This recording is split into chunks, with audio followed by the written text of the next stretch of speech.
What if the origin of hell wasn't a lake of fire beneath the earth, but a forgotten prison in the desert?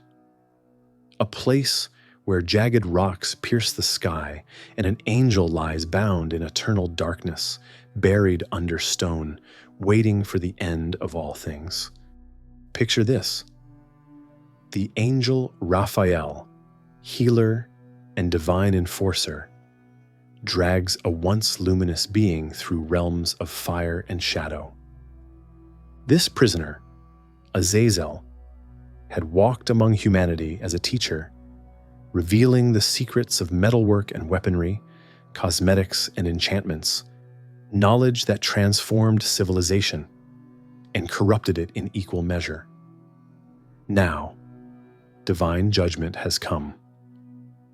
Raphael binds him with chains that burn like stars, casts him into a desert chasm called Dudael, and covers him with jagged stones.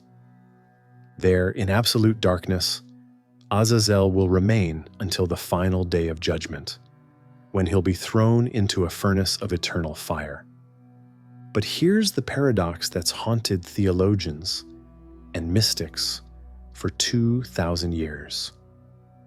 Why was Azazel singled out for this fate? The Book of Enoch names 200 angels who descended from heaven to mate with human women, teaching forbidden knowledge and unleashing chaos upon the world.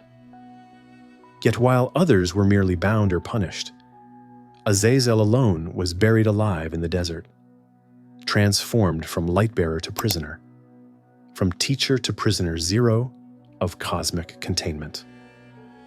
Was Dudael the first hell? A prototype of damnation that would inspire every subsequent vision of the underworld? Was Azazel a demon, a fallen angel, or something stranger?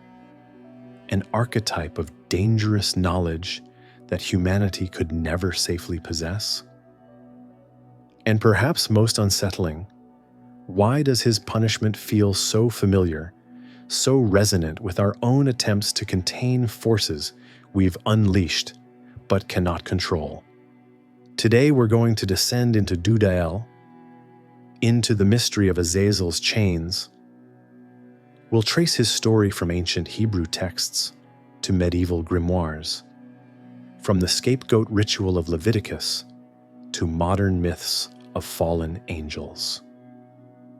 We'll explore what scholars, mystics, and skeptics have made of this strange desert prison. And we'll ask whether Azazel's binding speaks to something deeper, about knowledge and consequence, about how civilizations deal with corruption they cannot cure, about the things we bury beneath stones and hope will stay buried forever. This is the story of the angel who taught too much, the prison that might have inspired hell itself, and the question that echoes through millennia. Can you truly bind evil, or does it always find a way back into the world? Before there was a prison, there was a descent. Before chains, there was knowledge. Before Dudael, there was the moment when heaven's boundary shattered and angels walked the earth as men. The Book of Enoch, one of the most influential texts never included in most biblical canons, tells a story that exists in the shadow spaces of religious history. It's a narrative so disturbing that early church fathers debated its authenticity, so compelling that fragments were found among the Dead Sea Scrolls, preserved by communities who saw in it something essential about the nature of evil and divine justice. In the beginning, the text tells us there were watchers, angels, assigned to observe humanity from the heavens.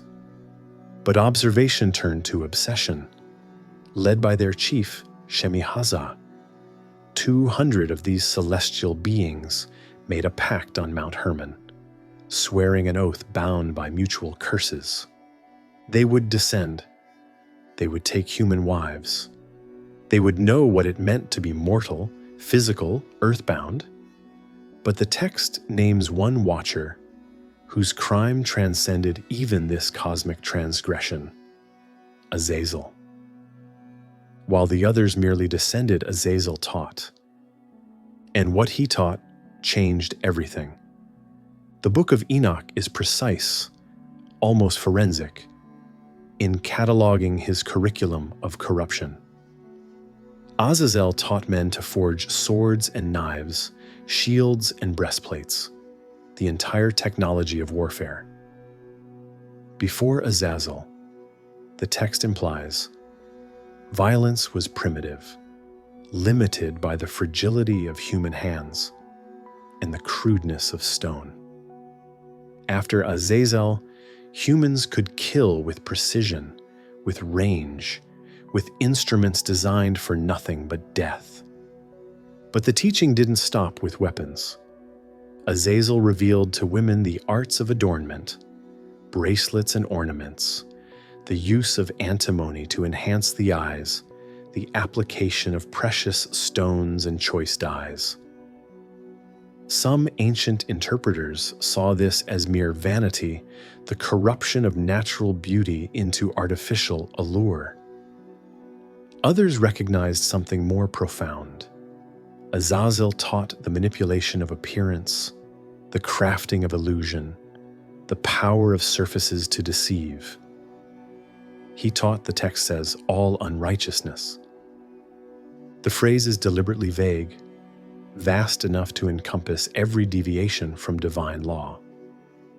Some manuscripts add that he revealed enchantments and root cuttings, perhaps herbalism, perhaps poisoning, perhaps the entire spectrum of what would later be called witchcraft. But why did this matter so much? Why does the Book of Enoch treat Azazel's teaching as world-changing catastrophe? The text itself offers an answer through the voice of the archangel Michael, who brings a report to the Most High. You see what Azazel has done, how he has taught all unrighteousness on earth, and revealed the eternal secrets that were preserved in heaven. Men have learned these things and now follow them, and the earth is filled with blood and violence. Here's the disturbing implication. Before Azazel, there were boundaries. Knowledge had limits. Humans possessed only what they discovered organically, what emerged from their own trial and error, their own evolutionary pace of innovation. Azazel broke that boundary. He gave them technology they weren't ready for, knowledge that accelerated beyond wisdom, power that exceeded moral development, warfare, cosmetics, enchantments. At first glance, these seem like an odd trinity of corruption. But look deeper. Each represents a different way of reshaping reality. Weapons reshape power dynamics, making the strong stronger and rendering the weak defenseless. Cosmetics reshape perception, creating images divorced from essence, illusions that manipulate emotion and judgment.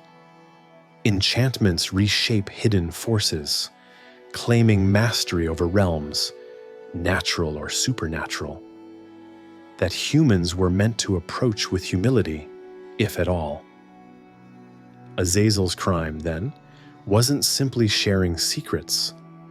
It was collapsing the carefully calibrated distance between human capability and cosmic knowledge. He gave them fire without teaching them not to burn the world. The parallels to other mythological figures are impossible to ignore. In Greek mythology, Prometheus stole fire from the gods and gave it to humanity, earning himself an eternity chained to a rock while an eagle ate his regenerating liver. The crime and punishment mirror each other. Both involve divine knowledge given to mortals. Both end with the teacher bound in perpetual torment. But there's a crucial difference.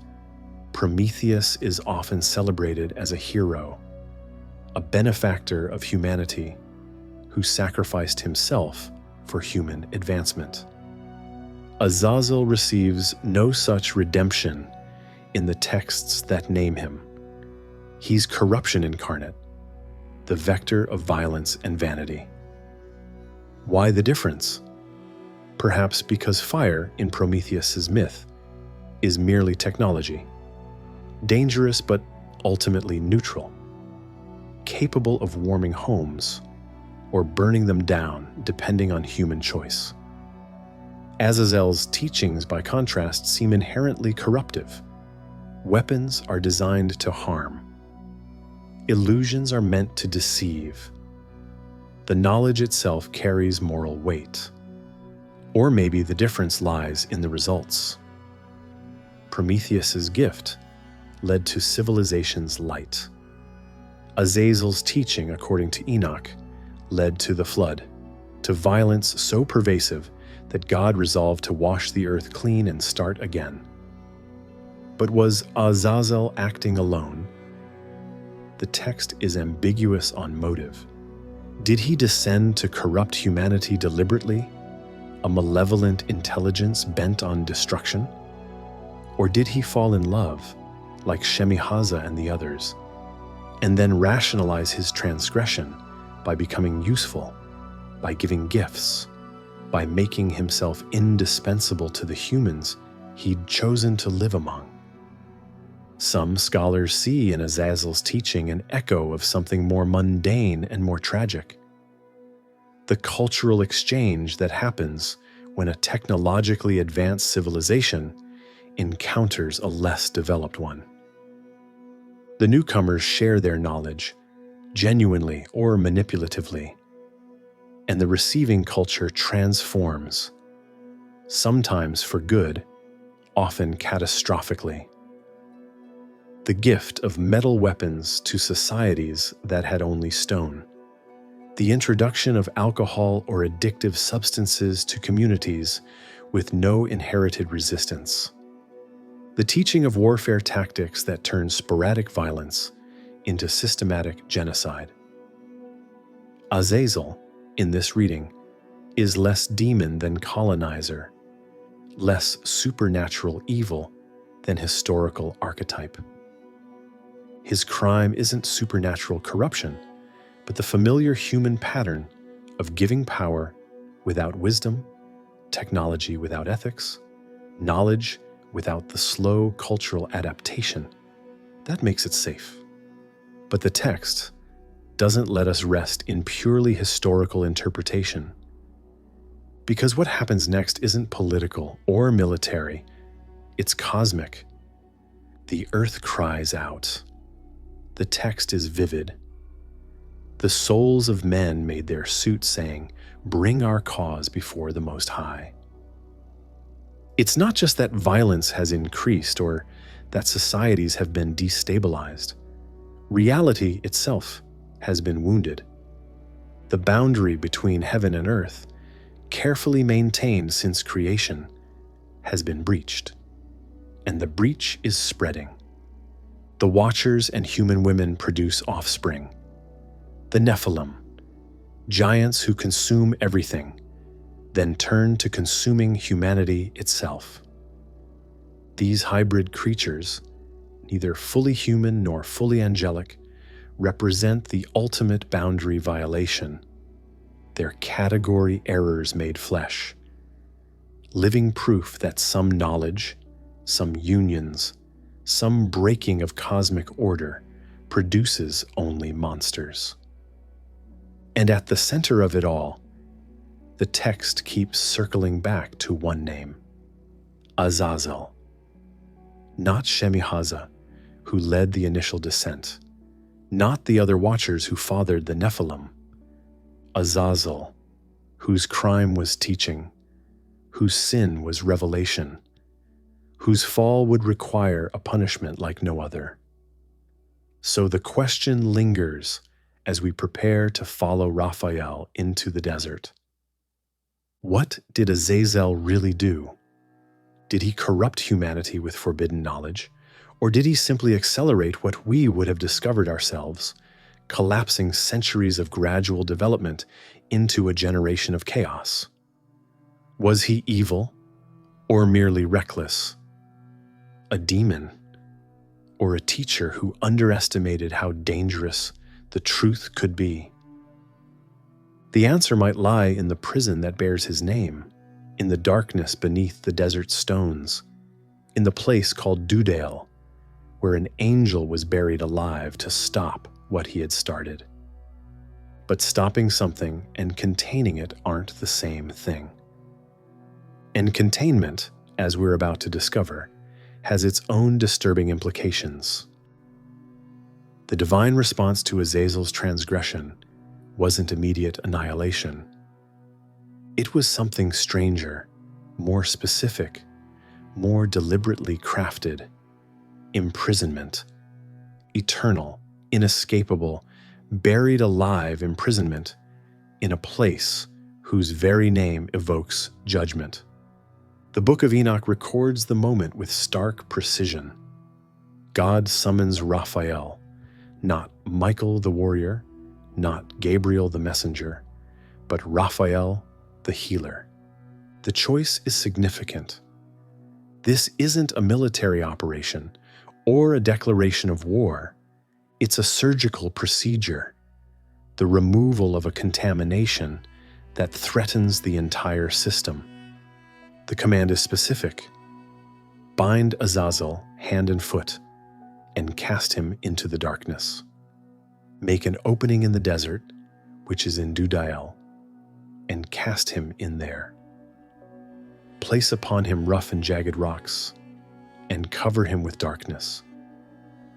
Let him abide there forever, and cover his face, that he may not see light. And on the day of the great judgment, he shall be cast into the fire.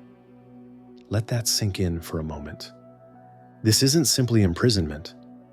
It's layered, deliberate sensory deprivation and physical restraint designed to last until the end of time. Bound hand and foot, so he cannot move. Covered with jagged rocks, so he is crushed and pierced simultaneously. Surrounded by darkness, so he cannot see.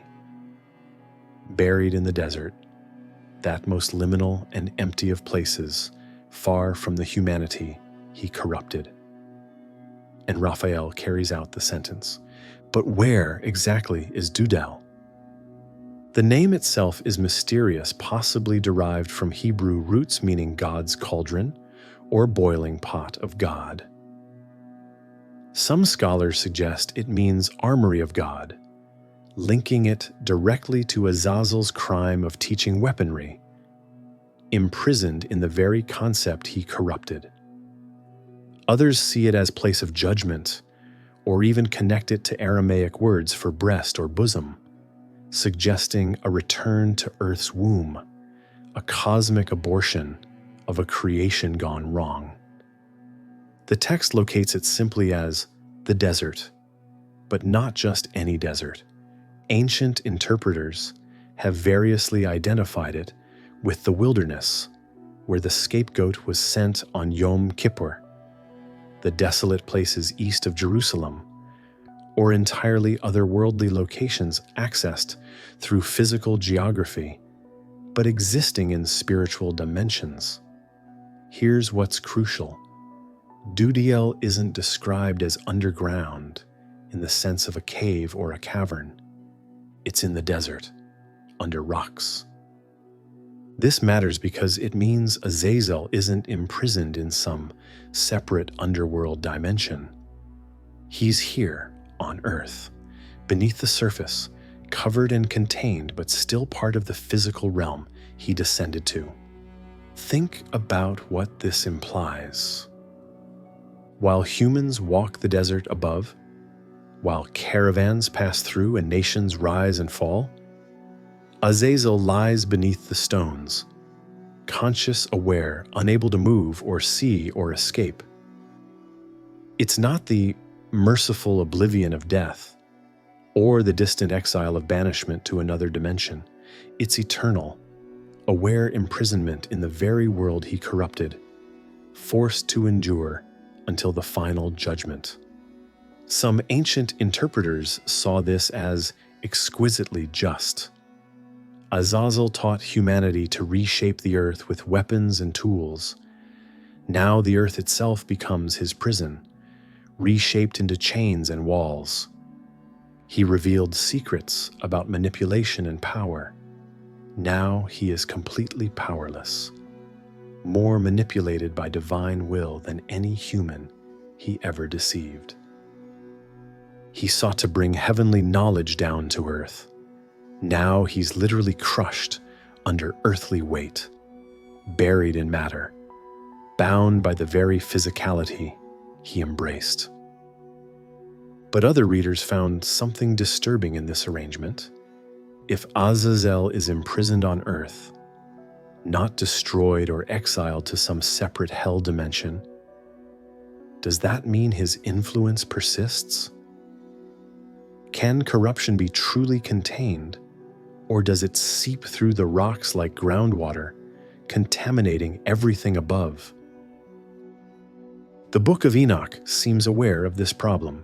It describes not just Azazel's binding, but a whole systematic response to the Watcher crisis. The Nephilim giants are killed, their bodies destroyed, but their spirits, disembodied and homeless, become demons that roam the earth. The other Watchers are bound in chains of darkness, imprisoned in valleys and pits until the final judgment. It's as if heaven cannot, or will not, simply destroy these beings, as if the corruption they represent is too entangled with creation itself to be cleanly excised. Dudael then becomes not just a prison, but a metaphor for containment itself, for the attempt to isolate and neutralize threats that cannot be eliminated. But why can't they be eliminated? The text never quite explains this. Ancient rabbinical commentators speculated that angels, being created directly by God, without the mediation of physical reproduction, cannot be uncreated without unmaking part of the divine order itself. Destroying an angel would be like deleting a line of code from the universe's operating system. Technically possible, but catastrophically destabilizing. So instead, containment, imprisonment, chains and stones and darkness until the end of days. This raises an uncomfortable theological question. If Azazel will eventually be thrown into the fire at the final judgment, why not just do it immediately? Why the interim prison? Why the desert? Medieval Jewish mysticism offered one answer. The world itself isn't ready for final judgment. Azazel's imprisonment is provisional, holding him in stasis until the cosmic conditions are right for permanent resolution. The desert prison is a holding pattern, a quarantine zone where corruption can neither spread nor be safely eliminated. Christian interpreters, reading Enoch through the lens of New Testament theology, saw in Dudael a prototype of hell, not the final hell of Revelation's lake of fire, but a preliminary prison, a holding cell for the damned, awaiting final sentencing. Peter's epistles reference angels being held in chains of darkness until judgment, language that seems to echo Enoch's description of the Watcher's imprisonment.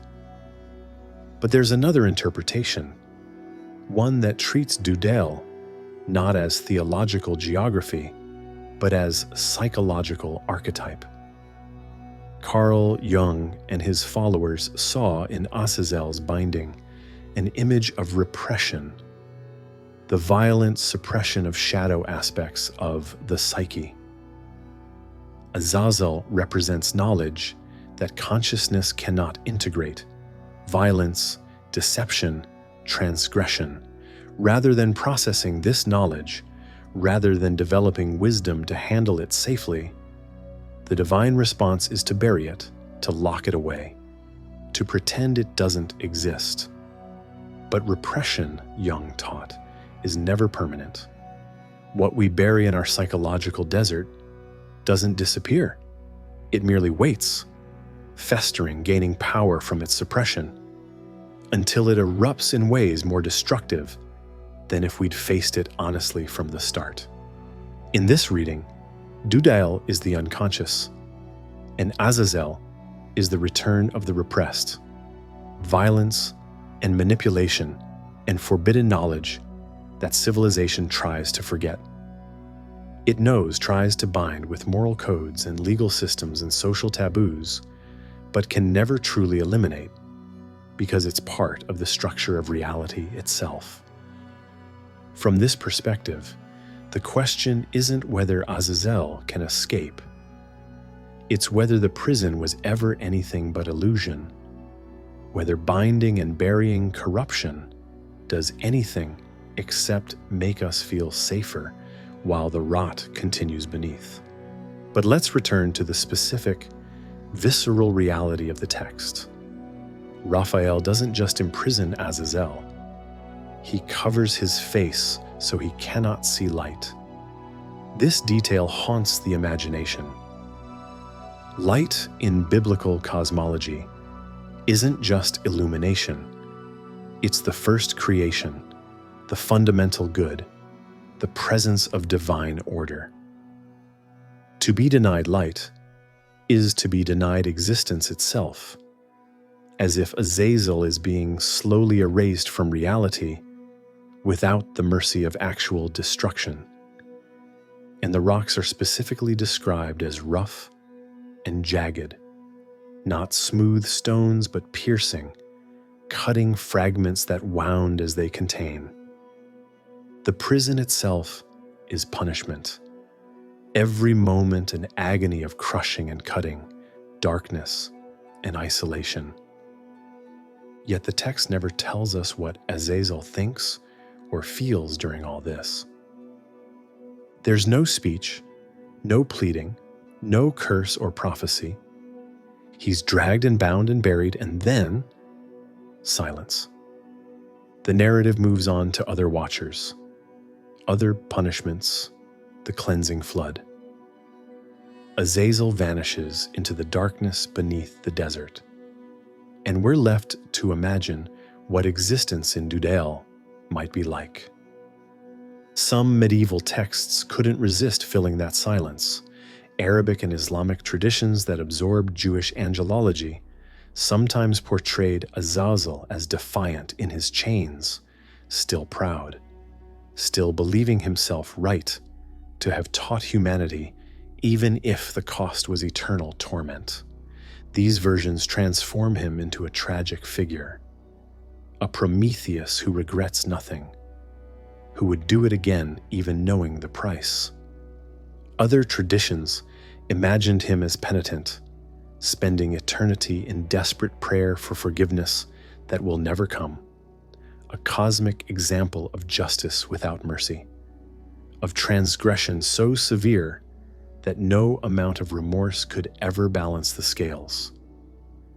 But perhaps the most unsettling possibility is that Azazel, bound and blind in the desert darkness, isn't thinking at all anymore, that the isolation and sensory deprivation have reduced him to something less than conscious, a broken remnant of what was once an angel, kept alive only because he cannot die, suffering not as punishment but as pure fact, existence without meaning or end.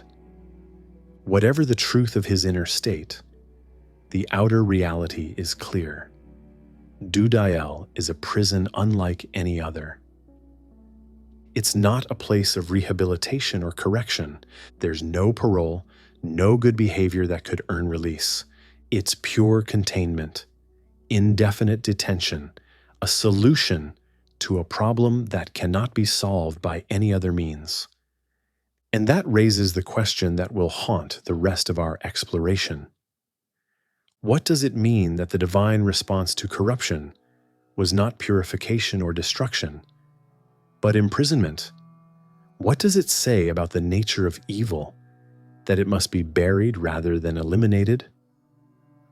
And what does it mean for humanity walking the desert above, that something powerful and malevolent lies chained beneath our feet, waiting for the end of all things?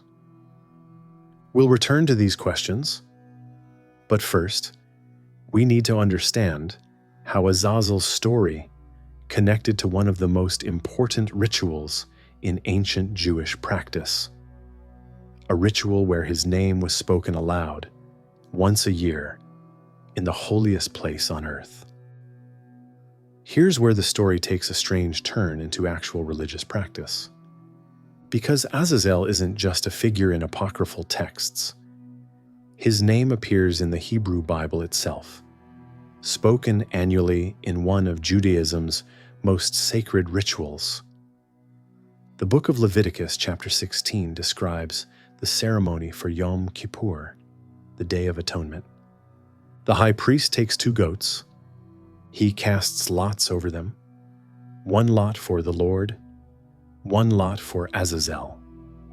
The goat that falls to the Lord is sacrificed as a sin offering, but the goat for Azazel receives a different fate.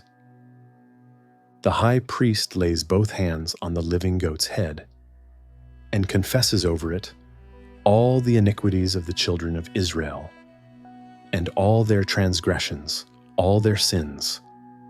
Then this goat, now bearing the accumulated guilt of an entire people, is sent away into the wilderness to Azazel, never to return. Read that again carefully. A goat is sent to Azazel, not away in some abstract sense, but specifically to a named entity in the wilderness. For centuries, translators and commentators struggled with this phrase. The King James Version rendered it scapegoat, a term that's entered common English to mean any entity blamed for others' sins.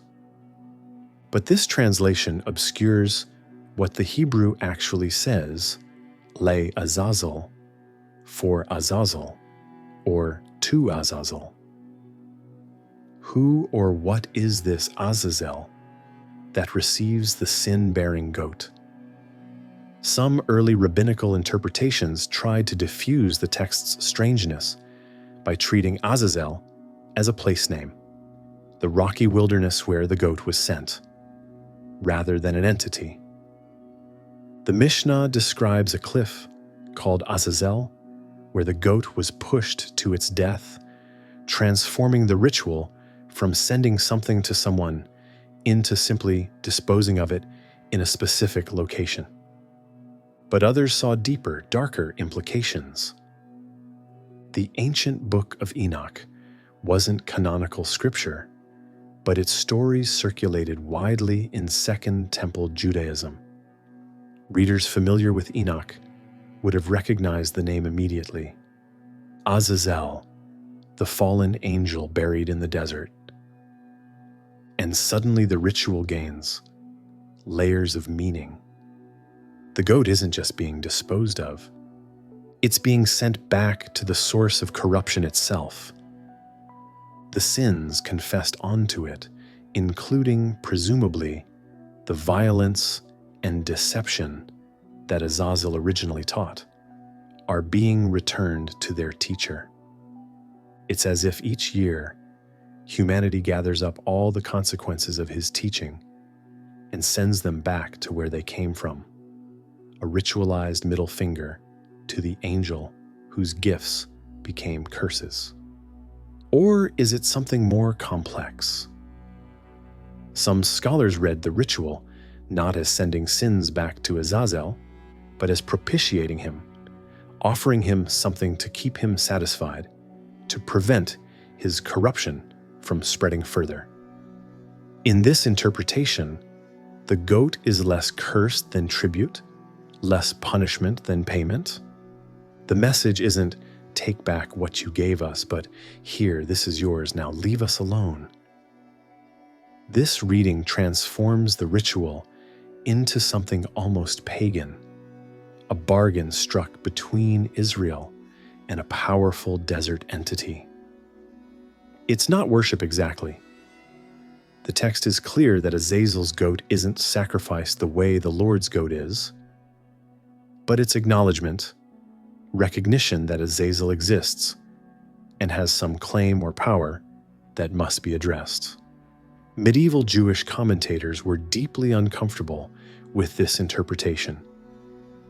Maimonides, the great 12th century philosopher, argued strenuously that Azazel was simply a place name, that any suggestion of sending offerings to a fallen angel bordered on idolatry. The ritual, he insisted, was purely symbolic. Sins were being sent away, not to anyone, just away, into the uninhabited wilderness where they could harm no one. But the text resists this sanitization.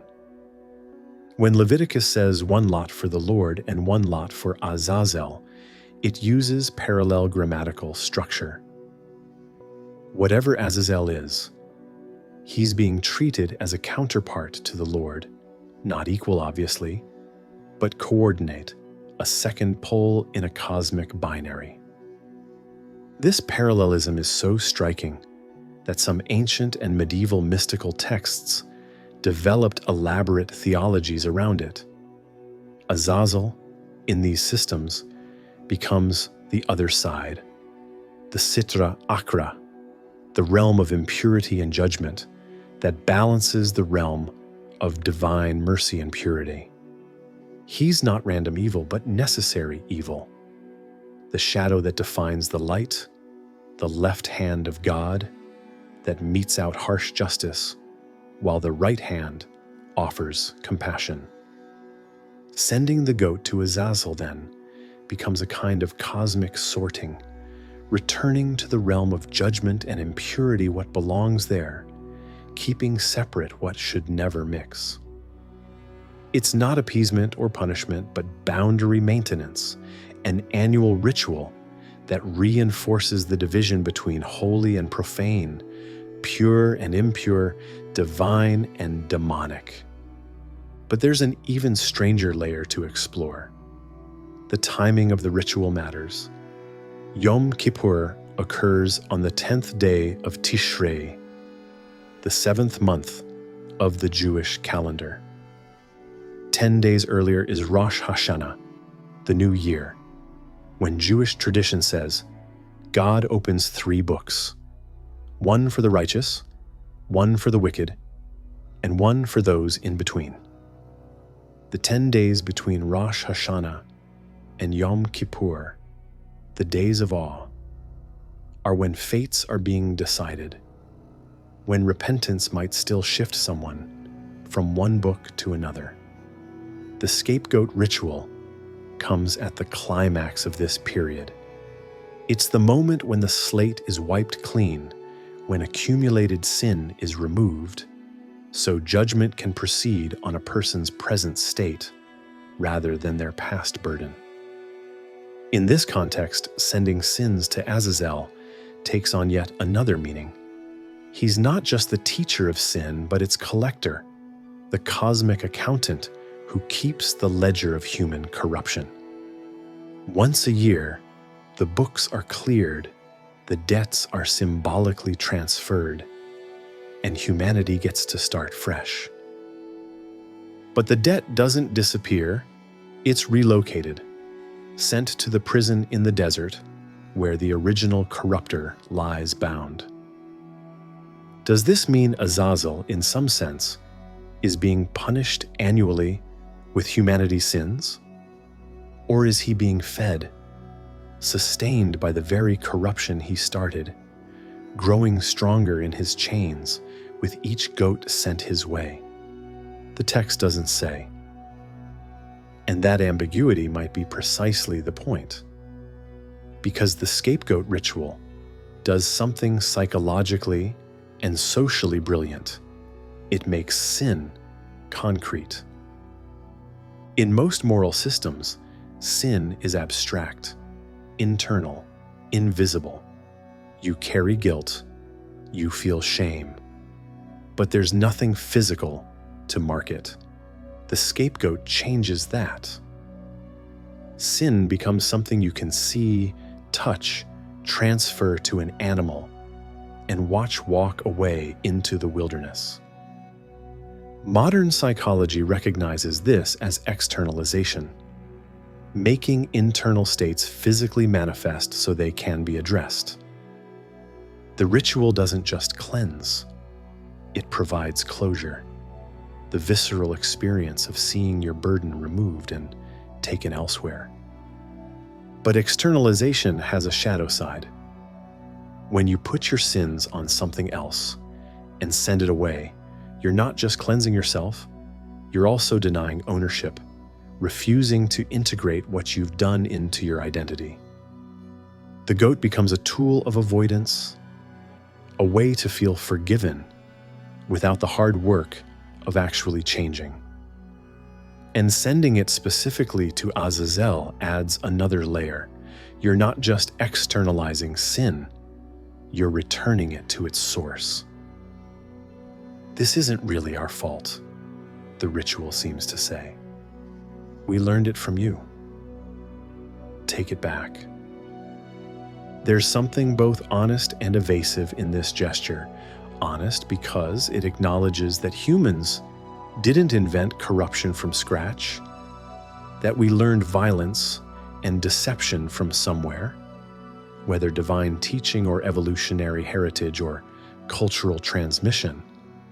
Evasive because it suggests we're not responsible for what we do with that knowledge, that being taught something absolves us of guilt for practicing it. The ritual thus enacts a paradox. Confessing sin while simultaneously distancing ourselves from it, acknowledging wrongdoing while locating its origin elsewhere, seeking forgiveness while implying we're victims of a larger corruption. And Azazel, buried in the desert, receives it all. Year after year, century after century, goats bearing humanity's accumulated sin, arriving at the wilderness where he lies chained. What must that be like for him? Is it torture, adding insult to injury? Or is it vindication, proof that his teaching took root so deeply that even God's chosen people cannot escape its influence? Perhaps it's both. Perhaps the ritual is designed to remind everyone, Azazel, Israel, even God, that corruption cannot be undone, only managed, contained, sent away annually, because it cannot be eliminated permanently. This brings us back to Dudael and its central mystery. Why imprisonment instead of destruction? The scapegoat ritual suggests an answer. Because the corruption Azazel represents is now woven into human nature, and destroying him would be like trying to extract a thread that's already part of the fabric. Better to contain the source and manage the symptoms. But containment, as we've seen, is never perfect. And management is never final. Which raises the darkest question of all. What happens when the end comes? When Azazel is finally thrown into the fire as Enoch prophesied? Will humanity's accumulated sin, sent to him year after year for millennia, burn with him? Or will it have nowhere to go but back to us, the original students, now responsible for corruption we spent centuries externalizing onto a bound angel in the desert? The ritual doesn't answer this. It can't. It exists in the eternal present of annual repetition, in the space between origin and conclusion, between Azazel's teaching and his final judgment. It's a temporary solution, to a permanent problem, a ritual acknowledgement that some things can only be managed, never solved. And perhaps that's the point. Perhaps the genius of the scapegoat isn't that it solves anything, but that it forces us to enact, physically and publicly, our relationship with evil, acknowledging it, externalizing it, sending it away, and having to do it all over again next year because it never stays away. But Azazel's influence didn't end with ancient rituals. His story spread, mutated, inspired, haunted. From the deserts of the Levant, his name traveled through medieval Europe, into Islamic cosmology, through occult traditions, emerging and re-emerging in forms that sometimes barely resembled the original, but always carried something of that first transgression, that first binding, that first prison in the wilderness. To understand Azazel fully, we need to step back and see him in the context of something larger. Humanity's recurring anxiety about knowledge, power, and the things we create that we cannot control. Every culture has stories about boundaries crossed and punishments rendered. The specifics differ, but the structure repeats. A figure brings something transformative from the divine realm to humanity, and the consequences ripple outward in ways that can never be fully undone. Greek mythology gives us Prometheus, already mentioned, who stole fire and was chained to a rock for eternal torture. But also Pandora, who opened the forbidden box and released every evil into the world, evils that notably cannot be put back, only managed.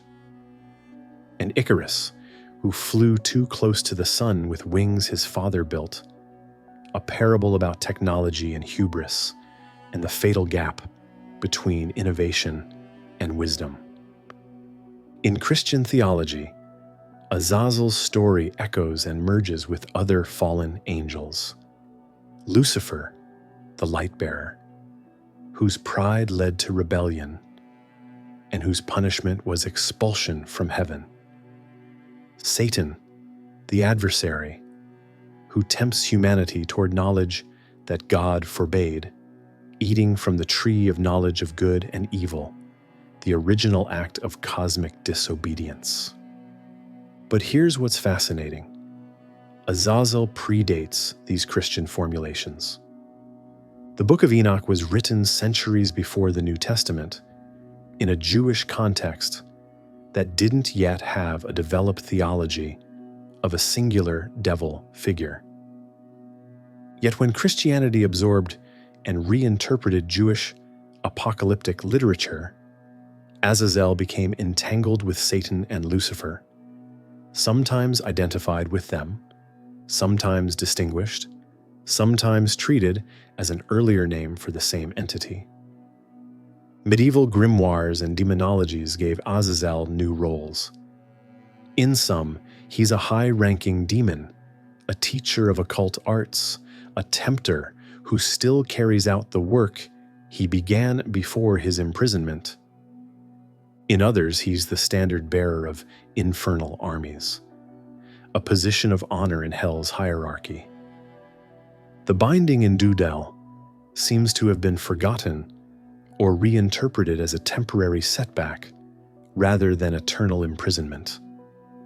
Islamic tradition, drawing on Jewish sources that had absorbed Enochian mythology, knows Azazel as Iblis, or sometimes as a separate entity named Azazel.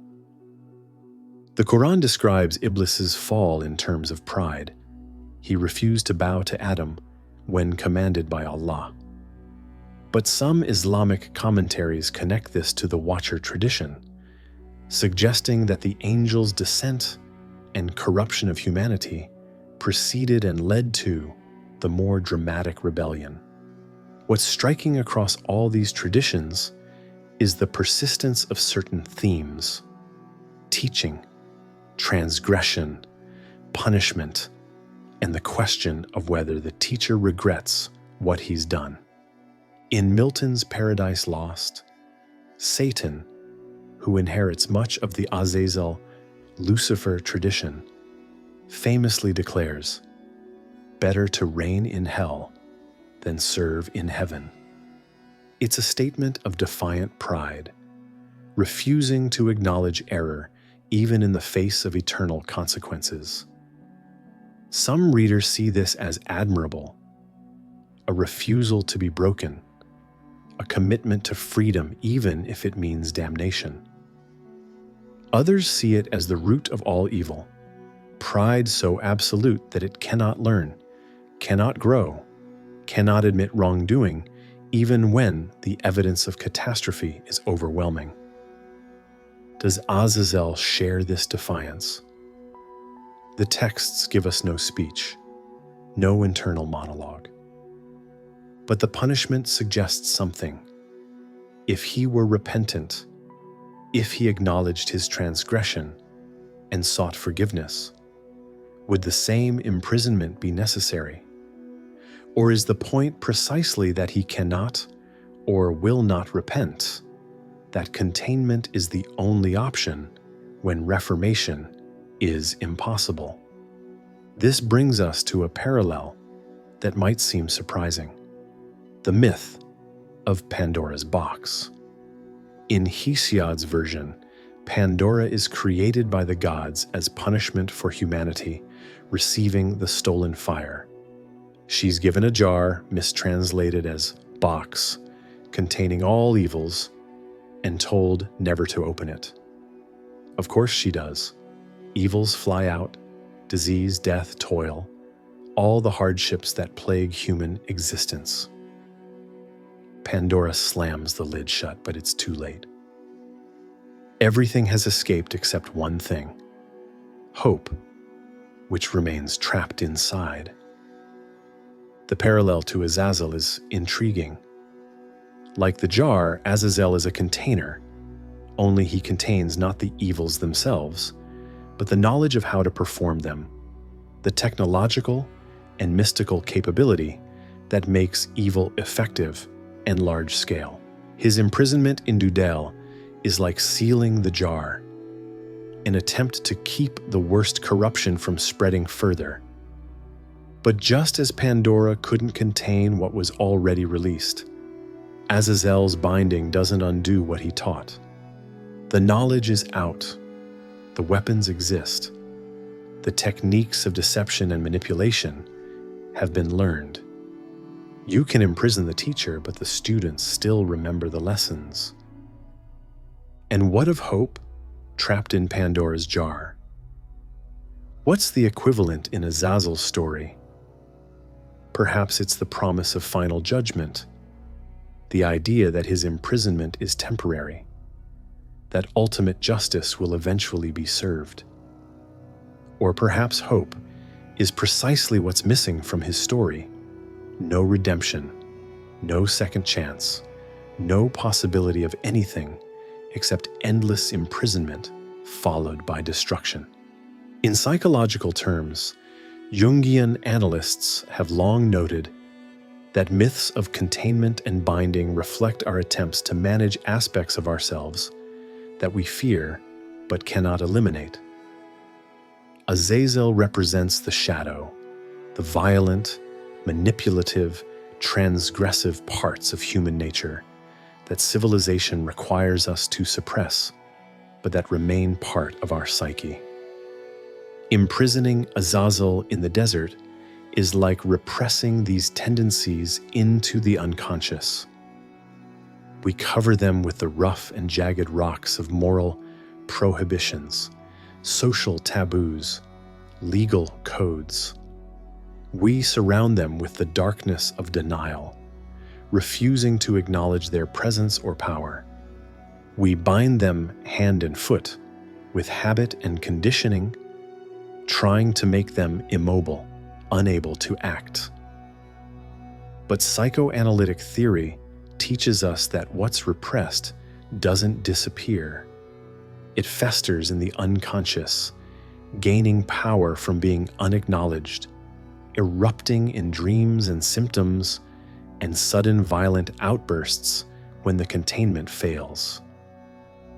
The scapegoat ritual in this reading is a pressure release valve, acknowledging annually what we deny daily, giving the repressed shadow its due before sealing it away again. From this perspective, Azazel's eventual release and destruction at the end of days isn't just theological prophecy, it's psychological inevitability. What we bury in the desert of our unconscious will eventually return. The only question is whether we'll face it consciously, integrate it wisely, or let it erupt catastrophically when the containment finally fails. But beyond myth and psychology, Azazel's story resonates with something painfully contemporary: our relationship with technology and knowledge that we've created but cannot control. Consider nuclear weapons. We developed the knowledge, built the devices, and now live in a world where their existence can never be undone. We've created elaborate containment systems, treaties, security protocols, deterrence theories, all designed to keep them from being used again. But the knowledge exists, the technology persists, and periodically new nations acquire these capabilities, spreading what we'd prefer to contain. We've bound nuclear weapons in our modern Dudael. But unlike Azazel, these chains depend on human choice, political stability, technological security. The prison isn't divine and eternal, it's human and fragile. And we don't know if containment will hold until the day of judgment, or if it will fail catastrophically long before then. Or consider artificial intelligence, the newest frontier of knowledge that frightens us even as we race to develop it. We're teaching machines capabilities we don't fully understand, creating intelligences that might eventually exceed our ability to control or comprehend them. The most cautious voices in AI development talk about alignment and containment, ensuring that these systems can't develop goals contrary to human welfare, preventing them from recursively improving beyond our ability to intervene. But here's the Azazel parallel. Once you teach something, whether to humans or machines, you can't unteach it. Once knowledge spreads, containment becomes exponentially harder. And if you create an intelligence that learns from other intelligences, the teachings spread like the original corruption spread from the Watchers to humanity to the Nephilim, each generation amplifying and mutating the original transgression. We're living through our own descent from Mount Hermon, our own moment of reaching for knowledge we might not have the wisdom to handle safely. And we're already building our Dudaels, regulatory frameworks, ethical guidelines, security measures designed to contain risks we can't eliminate. Will they hold? The scapegoat ritual suggests not permanently. Containment requires constant renewal, annual rededication, repeated vigilance. The moment we assume the prison is secure, the moment we stop performing the rituals of acknowledgement and management, that's when what we've bound begins to slip its chains. Azazel in Dudael isn't just ancient mythology. It's a warning that echoes through every generation, that gains new power. What you teach cannot be untaught. What you create cannot be uncreated. And what you bind had better stay bound, because if it gets free, the consequences will be worse than if you'd never imprisoned it at all. Which brings us to the question that closes this section and opens our next. Has Azazel, in any meaningful sense, ever been contained at all? Or have we simply built prisons in the desert while his teachings flow freely through civilization, adapted and amplified, but fundamentally unchanged from that first moment when an angel decided humanity deserved to know? We've traced Azazel's story from its origins to its mythological parallels. Now we need to ask the hardest question. What does this ancient tale about a fallen angel buried in the desert have to do with us today, in a world that doesn't believe in angels or divine prisons? Everything, it turns out. Because even if we've stopped believing in Azazel literally, we're still living out his pattern. Think about how we handle threats that terrify us, but that we can't eliminate. We don't destroy them. We contain them. We bury them where we hope they'll stay buried. We cover them with layers of protection and forget about them, hoping that out of sight truly means out of mind. Radioactive waste is perhaps the most literal example. We produce it as a byproduct of nuclear power and weapons, material so dangerous that it remains lethal for tens of thousands of years. We can't neutralize it, can't unmake it, can't safely destroy it, so what do? We bury it in the desert, the waste isolation pilot plant in New Mexico, the planned Yucca Mountain repository in Nevada. These are modern Dudaels, chambers deep underground in empty wastelands where we enter what we've created but cannot control. We seal them with warnings in multiple languages, with symbols designed to communicate danger across millennia, with physical barriers meant to last longer than human civilization has existed so far. We're leaving messages for future generations.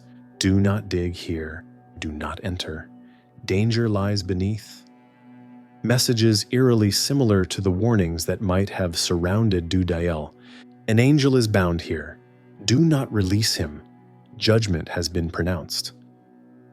But here's the disturbing parallel. We don't actually know if these containment strategies will work. Geological stability might fail. Future civilizations might not understand our warnings. Seals might corrode. And unlike Azazel, held by divine power, our prisons depend entirely on human engineering and Earth's stability. What if the containment fails? What if what we buried comes back up? The same question haunts our handling of biological threats. Smallpox has been eliminated from the wild, but samples remain in secure laboratories, contained, frozen, preserved. Why not destroy them entirely?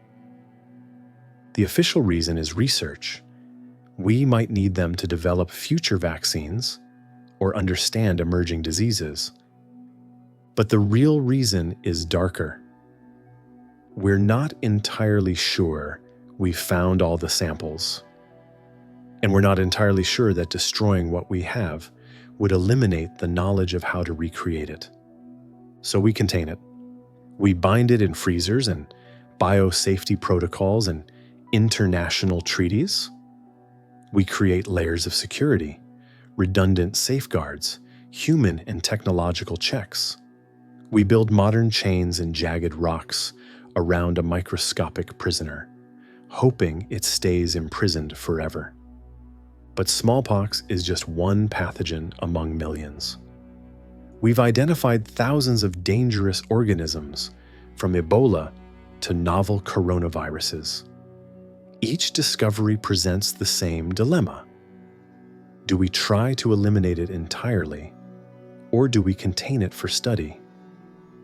And if we choose containment, how do we ensure it holds?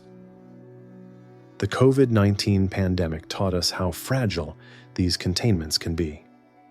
Whether the virus emerged from a natural reservoir or leaked from a laboratory remains disputed, but the result is clear. Something dangerous got out, and once it did, containment became exponentially harder. We tried quarantines, lockdowns, border closures, modern attempts at binding and covering with stones. They slowed the spread but couldn't stop it. The knowledge of how to create or manipulate dangerous pathogens is now widespread among researchers, and the techniques are advancing rapidly. We've taught ourselves things we can't unteach, created capabilities we can't uncreate, and we're trying to manage them with containment strategies that have never been tested at scale over centuries. Or consider our relationship with information itself. Once knowledge enters the collective consciousness, it's nearly impossible to erase. Nuclear weapon designs, chemical warfare formulas, techniques for hacking and surveillance. All of this information exists, spreads, persists in books and databases, and now distributed across the internet, where deletion is essentially impossible. We try to contain it through classification systems, access controls, legal prohibitions. But classification is a leaky prison. Secrets get out. Whistleblowers reveal what governments hide.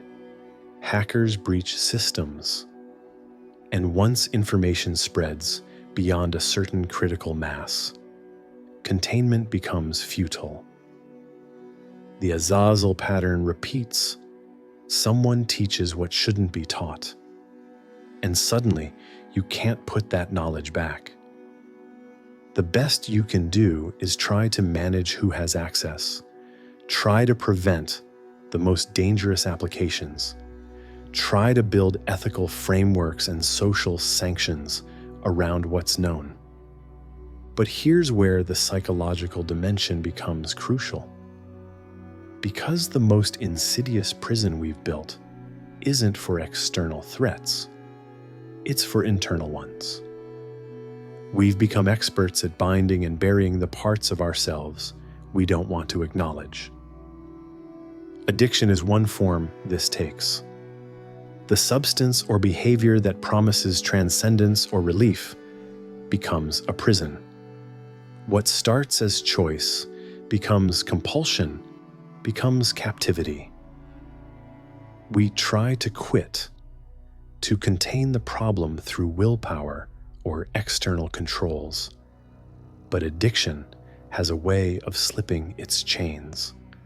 Relapse is common, not because people are weak, but because binding something internally is even harder than binding it externally. Recovery programs often acknowledge this through metaphors similar to Azazel's story. Addiction is sometimes described as a demon, a force that must be acknowledged, named, and surrendered to a higher power, because willpower alone isn't strong enough to contain it. The daily renewal of commitment, like the annual Scapegoat ritual, recognizes that containment isn't once and for all, but must be constantly maintained. Or consider trauma. Psychological research shows that traumatic memories don't fade the way normal memories do.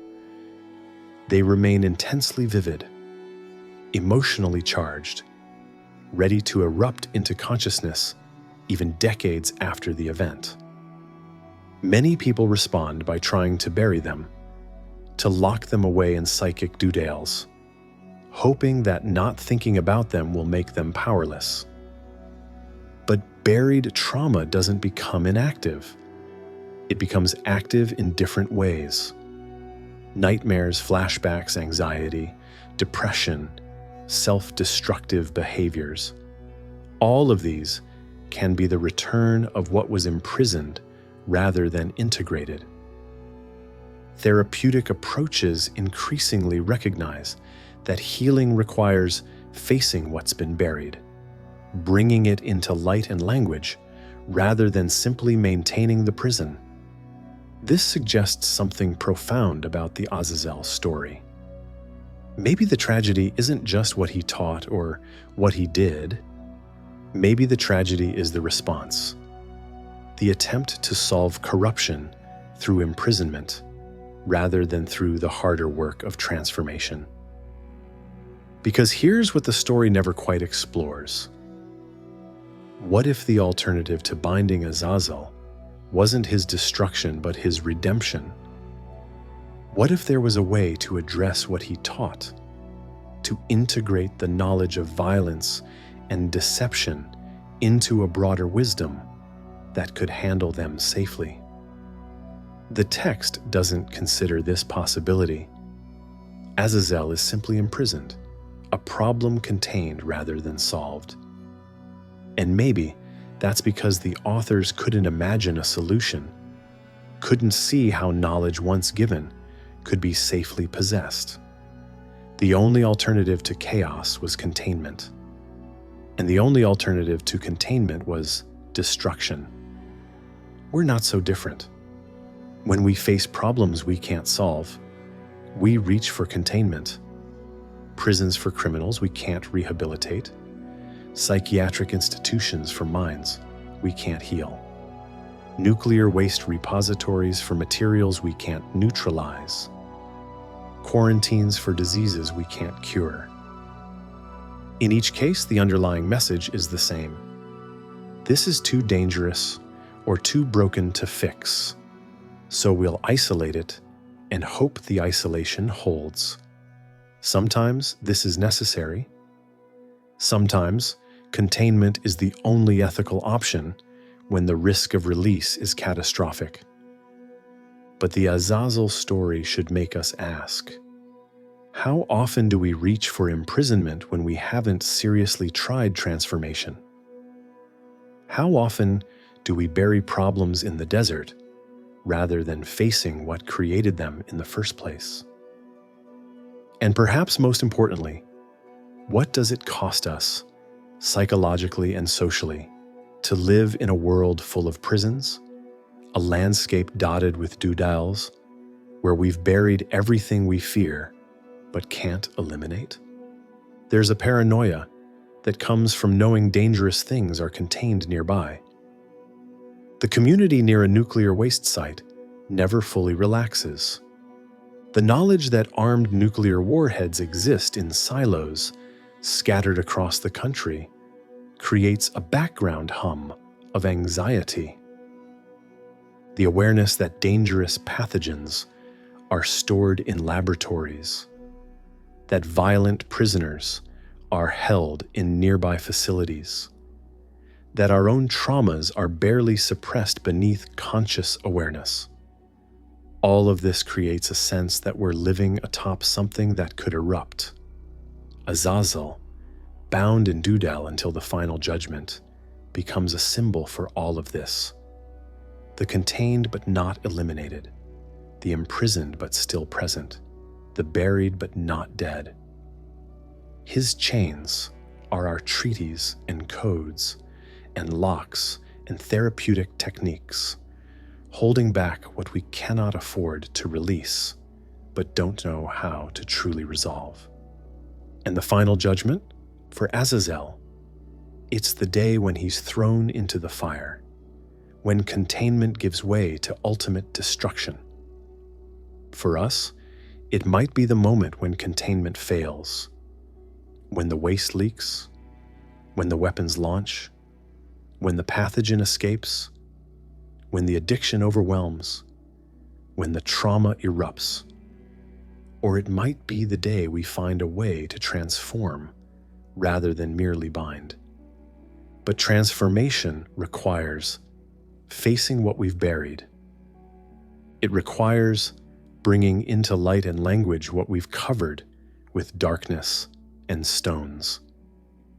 It requires acknowledging that what we've imprisoned is part of us, that we cannot externalize it forever, that the scapegoat ritual is a temporary relief from responsibility rather than its elimination. This is why the story matters now. Not because fallen angels literally exist, but because the pattern does. We are surrounded by Dudaels of our own making, prisons we've built for problems we couldn't solve, chains we've wrapped around threats we couldn't eliminate.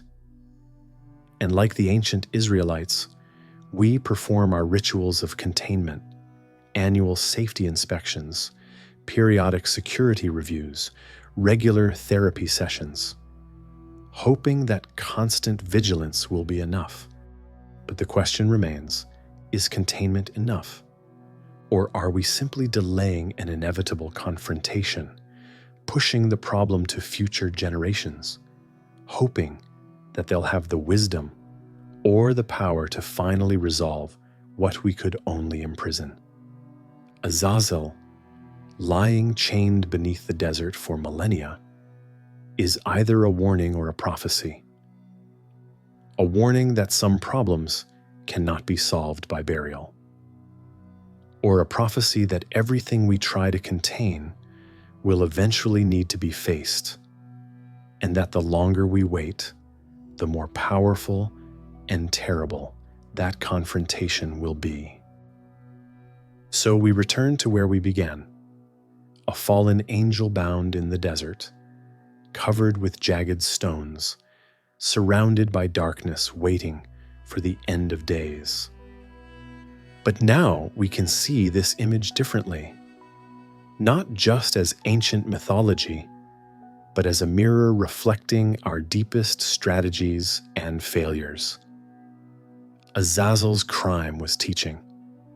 He gave humanity knowledge we weren't ready for, the technology of weapons, the craft of deception, the manipulation of appearances and hidden forces. The divine response was not to unteach or to destroy, but to imprison, to contain the teacher even as his teachings spread irreversibly through human civilization. And there he remains, in the place called Dudael, bound hand and foot, his face covered so he cannot see light, rough stones crushing and piercing him simultaneously, isolated in the wilderness that becomes his eternal present until the final judgment when he'll be thrown into fire. It's a horrifying image, but it's also a familiar one, because we've built our own Dudaels. We've buried radioactive waste that will outlast empires. We've contained deadly pathogens in frozen vaults. We've imprisoned dangerous knowledge behind classification systems that leak constantly. We've tried to bind our own violent and manipulative impulses with laws and social codes and therapeutic techniques.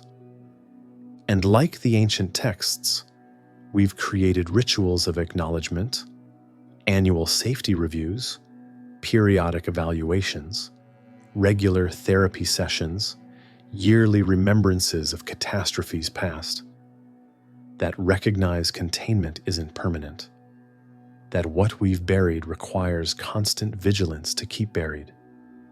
The scapegoat ritual, sending a goat bearing sins into the wilderness to Azazel, makes sense in this context. It's an acknowledgement that we cannot eliminate what he taught us, that violence and deception and manipulation are now part of human capability, woven into civilization itself. The best we can do is externalize them annually, send them back to their source, perform the ritual that says, we acknowledge this exists, but we choose not to embody it this year, until next year, when we have to do it again. Because the problem never goes away. But here's where we face Azazel's most challenging lesson. Containment has limits. Prisons, whether physical or psychological, whether for angels or radioactive waste or our own traumas, are never permanent. What we bury waits. What we chain pulls against its bonds. What we cover with stones shapes the landscape above. The question isn't whether Azazel will eventually be released. The text promises he will be, on the day of judgment, when he's thrown into the fire. The question is, what happens before then, during the long imprisonment, during the centuries of containment? Does corruption seep through rock? Do his teachings continue to evolve and spread even with their source imprisoned? Does humanity become more violent or less as it lives with the knowledge he gave, whether he's free or bound? The evidence of history is sobering. We've gotten better at building weapons, not worse. More sophisticated at deception and manipulation. More skilled at reshaping appearances and exploiting hidden forces. Imprisoning Azazel didn't stop what he started. It just separated the teacher from the students while they perfected his lessons. Which suggests that maybe the imprisonment was never meant to stop the corruption. Maybe it was meant to stop something else. Escalation. If Azazel remained free, would he have taught even worse things? Worse weapons, worse manipulations, worse violations of cosmic order? Was Dudael less about preventing corruption and more about preventing its acceleration beyond what humanity could survive? In this reading, the prison isn't a solution but a speed limit. Evil can't be eliminated, but it can be prevented from compounding exponentially. Knowledge will spread, but perhaps more slowly, without a supernatural intelligence, actively teaching and innovating. Humanity can be damaged, but not irredeemably corrupted if the source of corruption is contained. This is a darker theology than most religions want to acknowledge. God not as all-powerful fixer of problems, but as cosmic manager of acceptable losses, binding what can't be destroyed and containing what can't be cured, buying time until final judgment can sort everything out properly. But it's also perhaps a more honest one, because this is how we actually live. We don't solve most of our major problems, we manage them. We contain, delay, mitigate, spread out risks over time. We buy years or decades or centuries, hoping that future generations will have better solutions, or that the problem will somehow resolve itself. Nuclear weapons might be dismantled or used catastrophically. Climate change might be mitigated or trigger collapse. Artificial intelligence might be aligned with human values or exceed our control. We don't know. We can only contain current risks and hope we're buying enough time to develop better answers. Azazel, chained in Dudael, becomes an image of all our deferred problems, all our imprisoned threats, all the things we've decided to bind rather than resolve. And the question he forces us to ask is this: are we buying time wisely, using the space that containment provides to develop genuine solutions?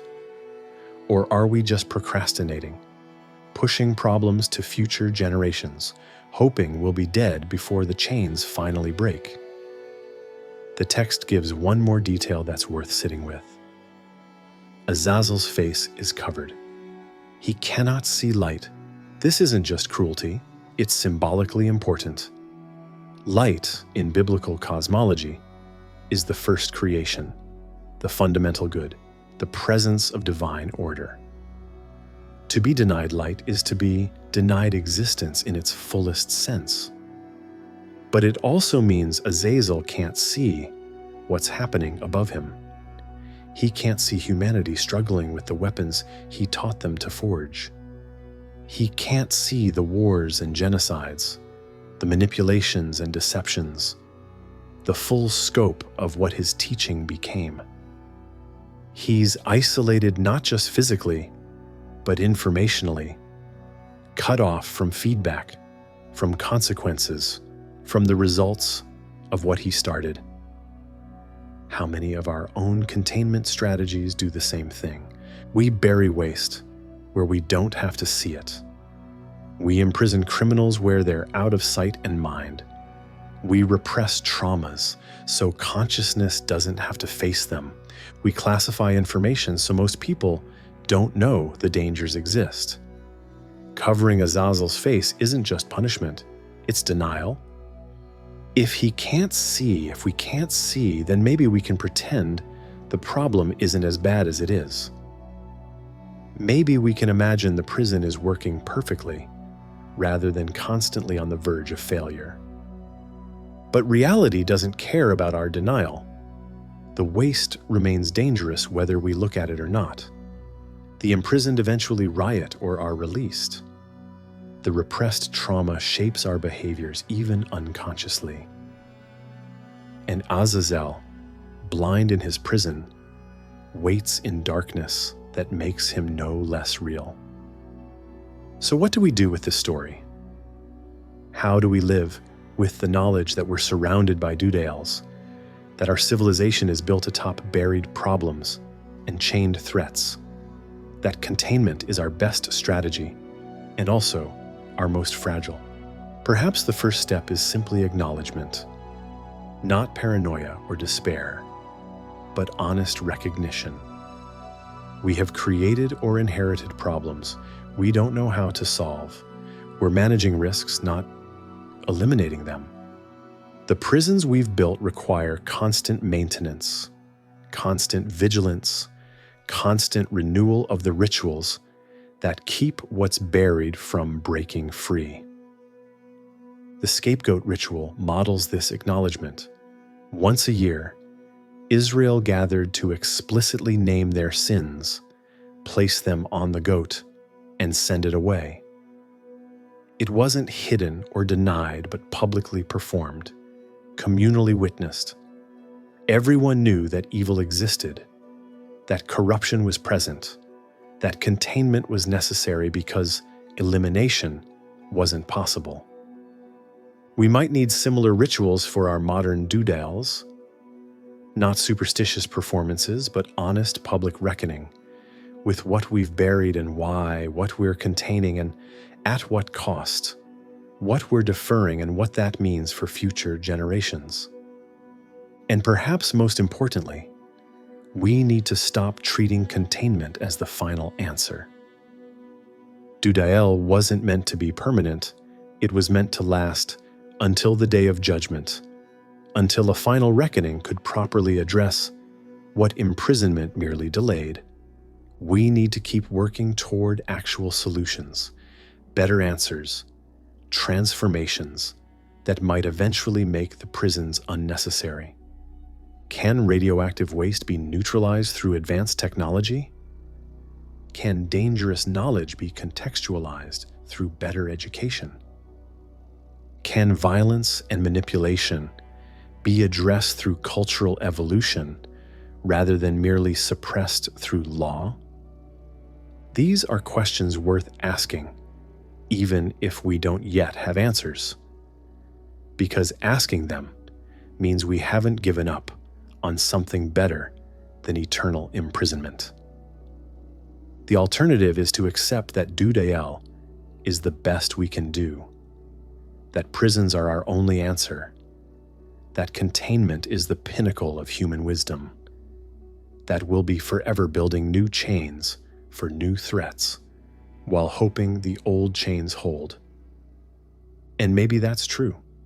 Maybe some problems genuinely can't be solved, only managed. Maybe some corruption is so fundamental to existence that elimination is impossible and containment is wisdom rather than failure. But I suspect Azazel, lying in darkness beneath the desert stones, would want us to at least try for something better. Not because he's reformed or repentant, the text gives us no indication he is, but because he knows what it means to be bound. He knows what it costs to be imprisoned. to be covered, to be kept in darkness until the end of days. And that knowledge perhaps is his final teaching. That containment is suffering. That prisons diminish everyone they touch, prisoner and guard alike. That a world built on buried threats and chained problems is a world living in fear, always waiting for the moment when the bonds break and what was buried rises again. So we're left with the image we started with: Azazel in chains, covered with jagged rocks, surrounded by darkness in the desert of Dudael. But now we can see ourselves in that image too, both as the ones who chain and the ones who are chained, both as prison builders and prisoners of what we've built, both as the ones who bury and the ones who might someday be buried when our own knowledge outpaces our wisdom.